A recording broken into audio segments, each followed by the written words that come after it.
Hi,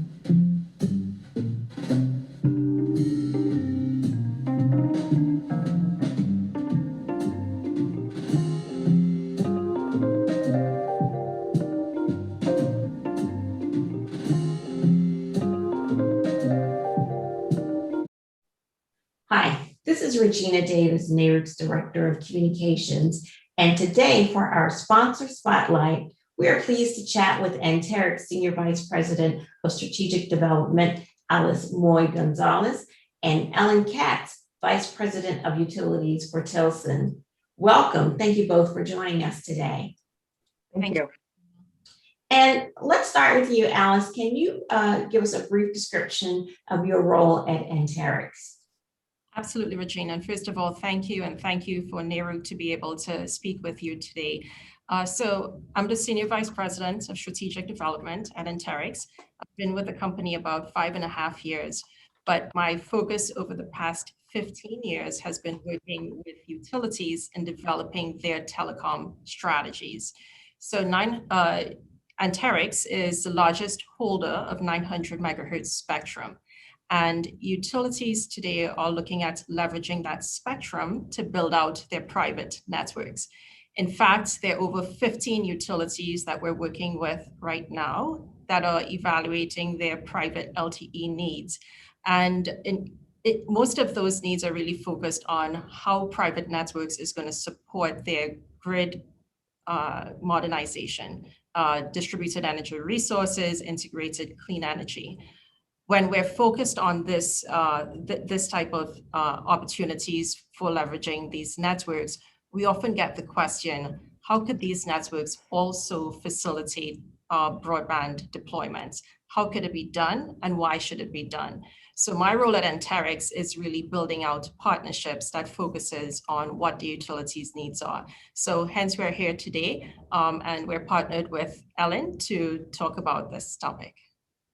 And thank you for that great segue. So Ellen, can you talk about your role as Vice President of Utilities for Tilson? Yes, and first of all, thank you to you, Regina, and to NARUC, and to Alice and Anterix for giving me the opportunity here. I am Vice President of Utilities at Tilson. I know many of the people in the room from my role as the former Consumer Counsel for the state of Connecticut and former President of NASUCA. But let me tell you a little about Tilson. Tilson is on a mission to build America's information infrastructure. We're headquartered in Portland, Maine, but we have a workforce of over 600 people all over the country and 17 offices. We build all kinds of communication infrastructure, fiber, private LTE, 5G. I say we're a soup to nuts company. We support clients all the way through from imagining what their needs are, which some people call consulting, through design, build, engineer, construct. We even own and operate infrastructure for clients and commercialize dark fiber for them. We also have an ISP in Vermont that is bringing gigabit speeds to rural towns there. Utilities are a core part of our business, and I am the VP of Utilities. I really enjoy working with Alice, whom I met when I was president of NASUCA, and she was at Anterix. And even then we talked about how private LTE and Anterix's platform could support broadband deployment as well as meet the grid mod needs of utilities. So look forward to the conversation. Well, thank you. You're both doing very important work at your respective organizations. So we thank you for that. And we're going to spend the next few minutes talking about communications, utilities, grid modernization, rural broadband, and how all these different areas intersect. So let's get right to it with our first question. And we're coming out of the pandemic, of course, but during the pandemic, it became painfully clear the importance of communication and data on so many different levels and the need for more broadband in underserved areas. And that's really emerged as much needed infrastructure enhancement areas. So we understand also that the Biden administration is looking to invest in broadband infrastructure. So I'll start with you, Alan. Can you explain how utilities play a role in helping to serve this very vital, critical need? Yeah, absolutely. Well, first of all, utilities provide essential services, and we've, I think, as a country, coalesced around the idea that broadband is now an essential service. And utilities, and I hear almost 2-1 that our investor-owned utilities are not interested in being an ISP, an internet service provider, but they are interested in supporting broadband deployment and playing a role. And utilities have the infrastructure, they have the poles, the wires, they have the crews, they have the knowledge, and they know how to bring essential services to America. And in fact, they bring it to every part of America. So if you look at it through that lens, I think utilities are a natural partner to bring support broadband deployment to unserved areas of the country. And utility telecom networks would also allow utility operators to operate safely and remotely with the right infrastructure in place to remotely manage or enhance automation with different areas of grid modernization. And that same platform, whether it's wired or wireless, the components of it can be used to support what we call the middle mile infrastructure, that infrastructure necessary to deliver service from sort of the internet connection to the global web over to the customer. So that's what we talk a lot about, middle mile infrastructure, and that's what we're talking about. And that's the area where utilities are really playing a critical role and an increasing role these days. And just to talk about the Biden administration, yes, there is major investment in broadband coming. There's also major investment in clean energy. And we are seeing today, and utilities are at the front lines of having this conversation, where you need connectivity to support clean energy infrastructure, and you need connectivity to support, obviously, broadband deployment. So we can see these two areas converging, and I think there's a lot of potential there for what we call reusing or dual use of utility infrastructure. We can meet utility needs, we can deploy green energy, and we can also support broadband deployment. Okay, and I know that we're going to be paying close attention to how some of these conversations and plans pan out and what will be forthcoming in the future. But usually when someone thinks about broadband infrastructure, they picture fiber deployment. So Alice, is this always true? Is this always the case? Yeah, so if I take a step back to think about what a network looks like, and I like to describe it from an end-to-end architecture. So a network would typically have a brain, and then you have your transport mechanisms, and then you have at the end of it, your sensors or your devices that are actually figuring out those systems operating the way it should be. And you need all of those components.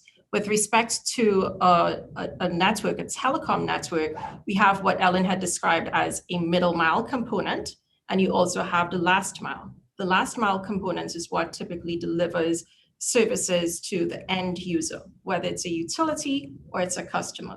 So the middle mile and last mile can be either wired or wireless solutions. And you could go all the way out to the edge with the wired solutions. However, at Anterix, as I mentioned, the 15 utilities plus that we're working with are all looking at wireless networks. And it's not an either or solution. It's really what we see is it's an and.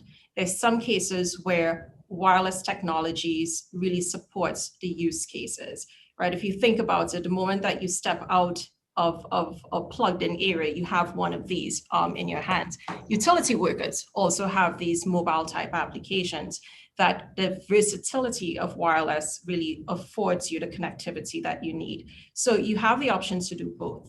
But if I take a step back at looking at even a wireless infrastructure and networks, you do have components that may be fiber-based or wired-based, which is on the middle mile. So what I think it's really important to look at is what use cases are you trying to drive within your utility to determine what's that optimal mix of wired and wireless, of which, Regina, both of them can provide and deliver broadband service. I'd like to take one use case that we talk about, which is for wildfire mitigation. One utility that we're working with, they need to detect when a line actually breaks and before it touches the ground, de-energize that line in under 1.4 seconds. In order to do that, you need a wireless network, you need broadband connectivity. Right. So here you have the ability to really leverage the wireless component, but also recognize that there's a component that may also be backhauled through your middle mile fiber investments. I think that's a great application. And you mentioned the wildfires, and I recall that my first interview with Anterix, we were talking about wildfires. So these are some important technologies, some real world technologies, and we can see how they're being applied on an everyday practical level. So let's move and talk about some partnerships. And there are partnerships between utility regulators, utilities, the federal government. So how does this ultimately help customers, the consumer? Ellen, would you like to go first? Yeah, and first of all, thank you for that question, because as a former consumer advocate and president of NASUCA, once a consumer advocate, always a consumer advocate. And I'm always trying to think of what this, keep the consumer at the center of any discussion or analysis. So we know that utilities are investing heavily in grid modernization efforts for all the reasons Alice mentioned, fire suppression, distribution automation, increased interest from communities in smart projects, clean energy projects such as power walls and dynamic EV charging. I mean, the list goes on and on of why utilities need connectivity all the way to the consumer for their own purposes. And what it does when we can maximize one investment, which is that one investment infrastructure, and use it to support broadband deployment, is there's a couple of things why utilities should be particularly interested in this. One of them is this idea of energy equity, making sure every consumer on your system has access to the same level of services and those same utility services. Again, that typically requires that every consumer have access to connectivity. And this idea of equity is incredibly important in the middle of this conversation.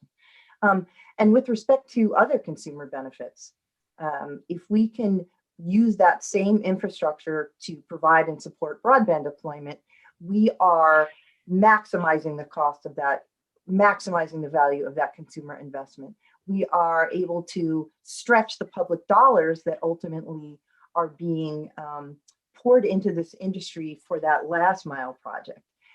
And we all know the value of bringing broadband to every consumer. For the utility, it has a tremendous economic impact. The strong communities make strong utilities. We see potential for load growth if there's robust connectivity and economic development. From the consumer perspective, we see, again, you're stretching how far consumer dollars go. You're bringing the benefits of broadband that include education, healthcare, the digital economy, family connections. One thing we saw during the pandemic is consumers without connections, without connectivity, they struggled even to communicate with family. And one thing the pandemic has highlighted, has surfaced, is just how deep and impactful the digital divide is in our country. And I think working together with utilities, with the broadband companies, with communities and the federal government, we can drive those economies of scale, and we can drive scope, and we can drive innovation. The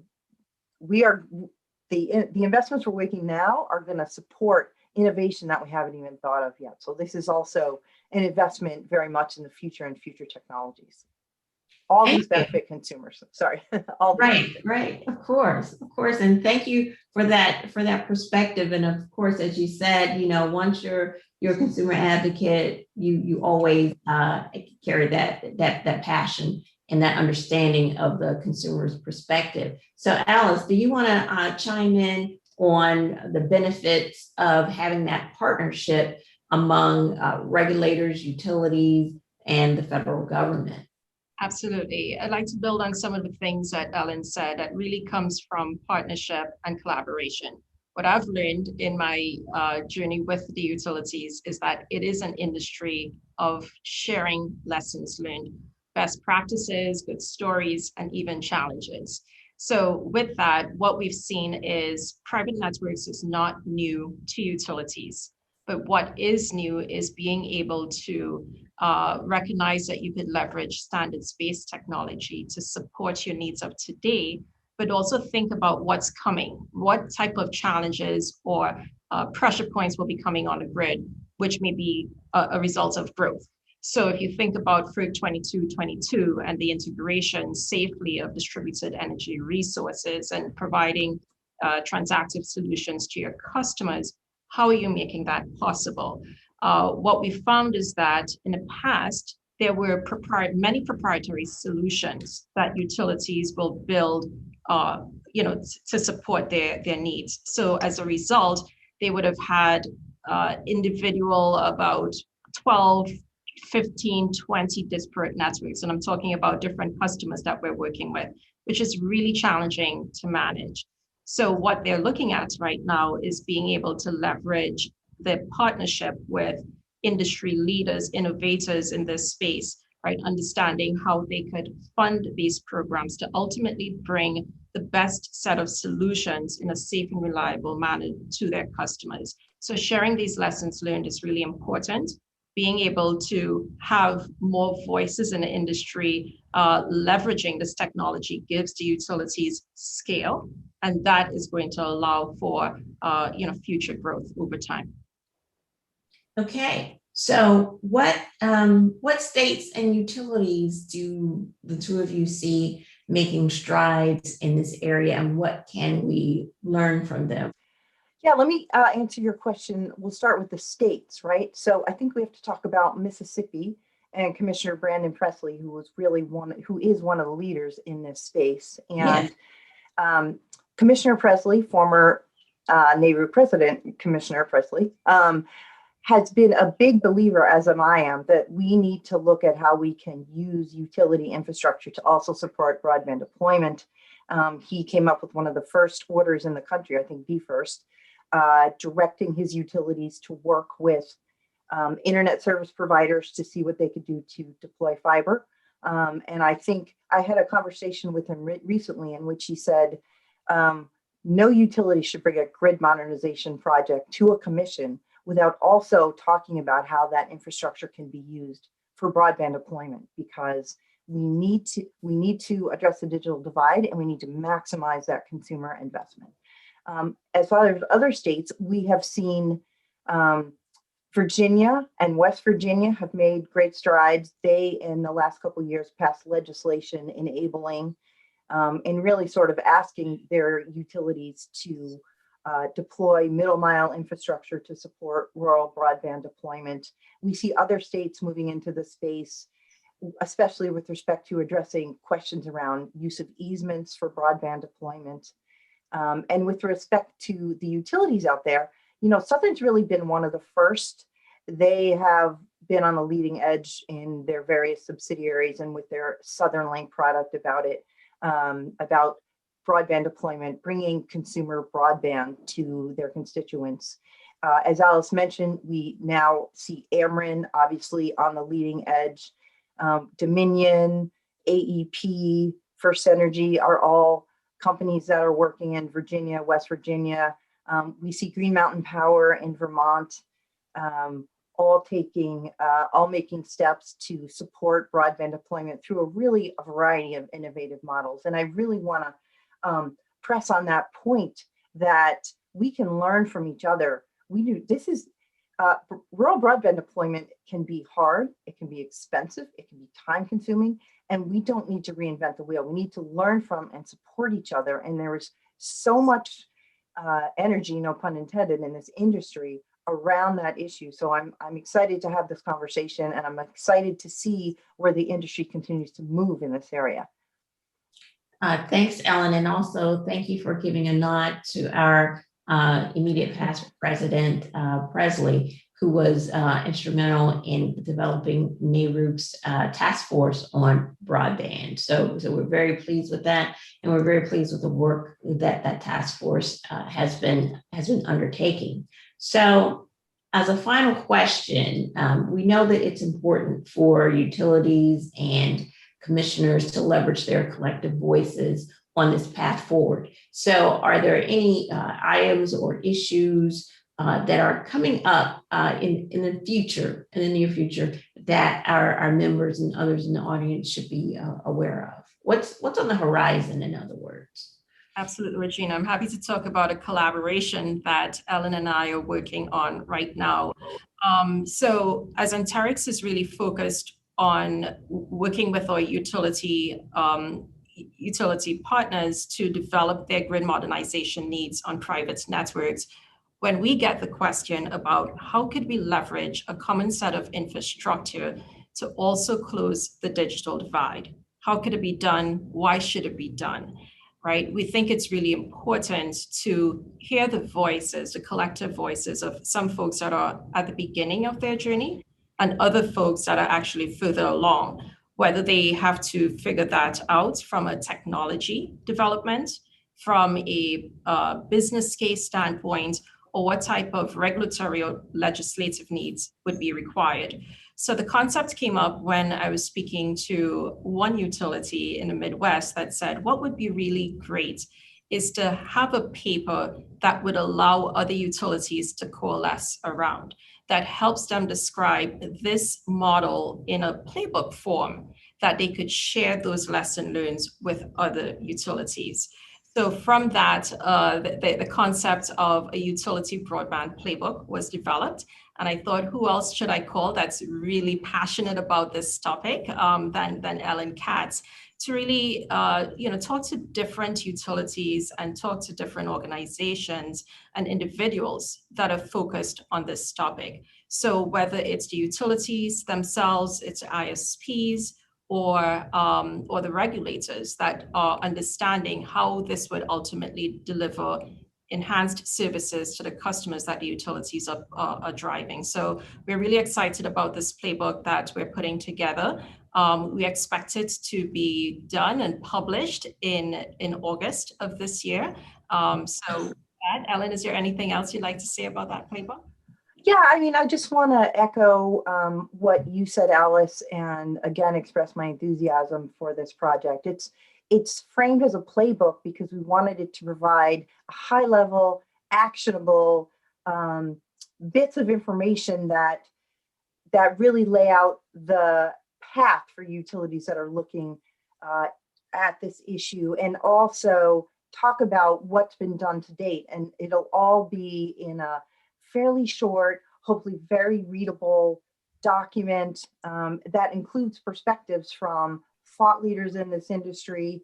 We're talking, all the utilities I mentioned earlier are being interviewed for this project, as is Brandon Presley, South Dakota Chairman Chris Nelson, who is chair of the, as you know, the NARUC Utility Task Force, the Utility Broadband Task Force. We are also, I'm excited because we're getting so much positive response everywhere from NARUC to NASUCA. We have interviewed Stephanie Brand from New Jersey to provide a consumer advocate perspective. We are talking with NRECA. EEI is going to be a significant contributor. We are going to have Gridwise, the Gridwise Alliance review it. It's going to have an enormous, I hope, amount of information that will be useful to all the people in the industry who are saying, I'm really interested in this, but I don't know where to start. This is going to give you the path forward. This sounds very promising and very interesting. So I'm going to be looking for this next month. I mean, wow, I think this portends another conversation after the playbook comes out, and something that will be necessary and used by many folks out there, the people who really need this information. You're bringing it to them. So thank you so much for telling us about the playbook. Is there anything else either of you would like to add before we sign off today? I'd just like to say thank you again, and I appreciate all the cooperation and enthusiasm we've seen in the industry, and I look forward to speaking with all the participants at NARUC about this now and going forward. Similarly, Regina, I'd like to thank you and NARUC for this opportunity to describe this effort that we're putting together right now. Some things are very clear, you have the answers right away. Other things, it takes a little bit more exploring, and having those voices would be important. So I think that's really great about this industry, that there's so many folks that are willing to help and share their stories with each other. So again, thank you. Well, thank you both. And we appreciate you taking the time to spend a few minutes chatting with us. We know how busy you are, but folks will get a lot out of this information. And thank you so much for always supporting NARUC. Thank Bye-bye. you. Thank you.